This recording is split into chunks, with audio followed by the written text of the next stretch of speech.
안녕하세요. 28살에 시작하여 30살에 직장을 탈출한 내성적인 건물주입니다. 만약 여러분이 지금 당장 회사에서 4시간만 일하면 100만원을 받을 수 있다고 가정해보죠. 시급이 25만원이네요. 근데 여러분의 가치를 높여주는 4시간 세미나가 있다고 합니다. 여러분은 100만원을 포기하고 세미나를 들으러 가실 건가요? 심지어 이 세미나를 듣기 위해서는 40만원을 내야 한다고 해요. 한번 생각해 보셨나요? 그럼 잠시 여러분들에게 도움이 될 만한 제 이야기를 짧게 해볼게요. 2020년 4월 23일 저는 흑수저 28살 건물주 이야기라는 영상을 처음으로 올렸습니다. 사실 중간에 건강 관련 유튜브 채널을 한 적도 있는데 이 돈만 보고 하니까 재미가 없어서 접었었어요. 사실 이건 제 합리화고 망해서 접었죠. 아무튼 유튜브를 한 지 벌써 2년이 흘러갔습니다. 처음으로 말해보는데 그동안 광고 제안을 정말 많이 받았어요. 오늘 메일을 확인해 보니까 대략 30개가 넘습니다. 심지어 10분짜리 영상 하나를 만들어주면 300만원을 준다는 곳도 있었어요. 그런데 저는 왜 그동안 하나도 하지 않았을까요? 그렇게 저는 계속해서 광고 제안을 거절하다가 이전에 올린 영상을 통해 처음으로 유료 광고를 만들어 봤어요.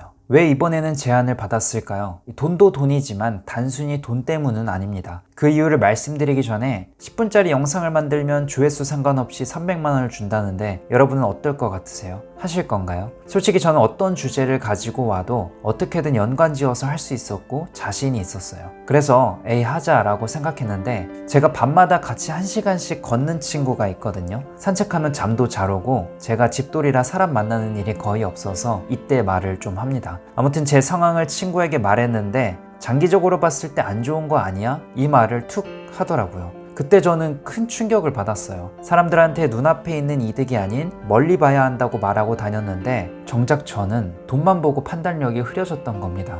물론 지금 300만원을 벌 수 있으면 좋겠지만 아마 제 채널과 조금 다른 컨텐츠를 만들면 분명히 소중한 인연들을 이룰 수도 있겠죠. 300만원 벌어서 나의 인생이 달라질까? 질문을 스스로에게 해봤는데 시계를 사본 적도 없고 어차피 집돌이라 배달 음식 사 먹기만 하지 300만원을 벌어서 쓸 데가 없더라고요. 제 채널을 쭉 봐주신 분들은 아시겠지만 저는 지금까지 유료 영상이나 협찬 관련 영상을 한 번도 한 적이 없습니다. 그러다 딱 한 번 이전 영상에서 유료 영상을 다뤘죠. 책을 오디오로 들을 수 있는 어플에 대한 이야기였습니다. 저는 왜 이 광고 제안을 받았을까요? 실제로 제가 윌라를 이용하고 있고 책을 좋아하는 사람으로서 여러분들도 이용하면 좋겠다 싶었어요. 그게 전부입니다. 그리고 이건 부수적인 얘기지만 장기적으로 봤을 때 어쩌면 책과 관련된 콘텐츠를 할 수도 있겠다. 광고 콘텐츠를 만들어 보면서 새로운 경험을 통해 나의 능력치가 오를 수 있겠다. 무엇보다 여러분들에게 이 어플을 무료로 이용할 수 있는 기회를 줄 수 있어서 좋았고요. 몇몇 분은 아마 돈 벌려고 한 걸 뭐 이리 포장하냐라고 말하겠지만 맞아요. 돈을 벌려고 한 것도 있죠. 유튜버가 제 직업이기도 하고 지금 하고 있는 것들이 제 일 중 하나입니다. 제가 물리치료사로 일하면서 환자분들을 한 번 더 내원하게 하고 돈을 벌었던 것처럼 저는 유튜브를 하면서 돈을 벌고 있는 거죠. 주제와 대상만 다르지 우리 모두는 돈을 벌기 위해 일을 합니다. 하지만 환자의 통증을 줄여줌으로써 상대방에게 이득을 주고 저도 일정한 이득을 얻는 구조라면 이는 자본주의 시장에서 합리적인 비즈니스라 생각합니다. 그리고 저는 이러한 윈윈하는 구조를 사랑하고요. 아무튼 제가 만약 돈만 보고 했다면 광고로만 지금까지 몇 천만 원은 벌었을 겁니다. 근데 아마 제 채널은 여러 색깔로 뒤덮인 난장판이 되어 있지 않을까 싶어요. 짧게 한 가지만 더 말해보자면 21년 5월 말에 저는 물리치료사를 그만뒀습니다. 근데 3개월만 더 다니면 퇴직금을 받을 수 있는 상황이었어요. 원무과 과장님은 너무 아깝다고 환자 적당히 넣어줄 테니까 조금만 더 다니라고 했었죠. 사실 이 퇴직금이 적은 금액이 아니라 고민이 많았는데 3개월을 의미 없이 다녔을 때와 퇴사 후 내가 계획한 일에 몰입했을 때 어느 쪽이 내가 더 성장할 수 있을지를 종이에 글로 적어봤어요. 결국 퇴사 후 제 일을 하는 것이 더 많은 걸 배울 수 있겠다 결론을 내렸습니다. 망했을 수도 있지만 저는 퇴사 후 퇴직금의 몇 배를 벌게 되었죠.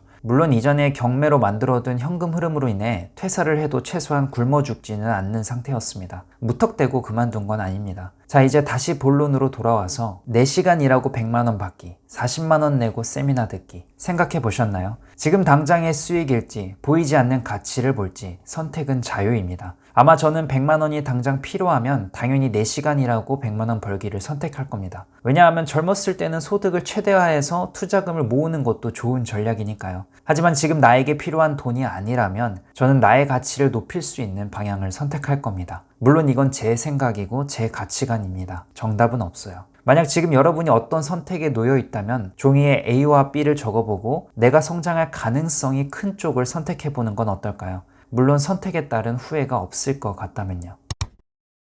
여러분이 책을 읽거나 배움을 위해 강의나 세미나를 찾아 들어도 아무 성과가 없는 날들이 올 거고 내가 하는 것들이 무의미하게 느껴질 때가 분명 올 겁니다. 솔직히 제가 말한 적은 없지만 저는 그 순간들이 너무 힘들었거든요. 눈물이 난 적도 있고 대신 그 순간들이 지나고 나면 결국 그러한 것들이 이득이 되어 훗날 다시 돌아오더라고요. 자기 개발을 해도 성과가 없는 게 당연한 겁니다. 우리는 천재가 아니잖아요. 유전적으로 DNA가 타고난 것도 아니고 우리는 단지 보이지 않는 가치를 볼 수 있는 사람이 되면 충분하다고 생각합니다. 저는 앞으로의 영상들을 통해 여러분들이 스스로에게 질문하고 생각해 볼 수 있는 시간을 만들어주고 싶어요. 제 자신과 여러 대화를 할 때 비로소 저는 성장할 수 있었다고 생각하거든요. 제가 말하는 영상들이 주제가 비슷할 때도 있겠지만 가장 중요하고 필요하기 때문에 여러 이야기를 통해 반복적으로 말하는 거라고 봐요. 저도 이렇게 번지르르하게 말하고 있지만 계속해서 암시를 하지 않으면 본성에 쉽게 넘어가거든요. 그래서 저도 반성하고 다짐할 겸 촬영하는 거라 이 점을 조금 이해해 주셨으면 합니다. 그리고 앞으로 책을 읽고 제 관점으로 리뷰도 해보려고요. 앞으로의 직장 탈출일지가 궁금하시다면 구독과 좋아요 부탁드릴게요. 긴 영상 봐주셔서 감사합니다.